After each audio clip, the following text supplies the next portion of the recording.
মসজিদের ওই পালকি খানা আসবে সবার দ্বারে সবার জানা বড়ই পাতার গরম পানির শেষ গোসল দিবে সব জনা গোসল শেষে সাদা কাফনি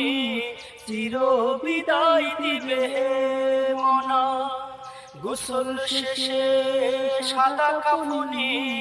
চির বিদায় দিবে মনা কবরে আযাব কত কঠিন সইতে আমি পারিব না মৃত্যু যন্ত্রণা কত কঠিন নাকি আসবে কাছে সুয়াল করিতে আমার পাশে মুনকার নাকি আসবে কাছে সুয়াল করিতে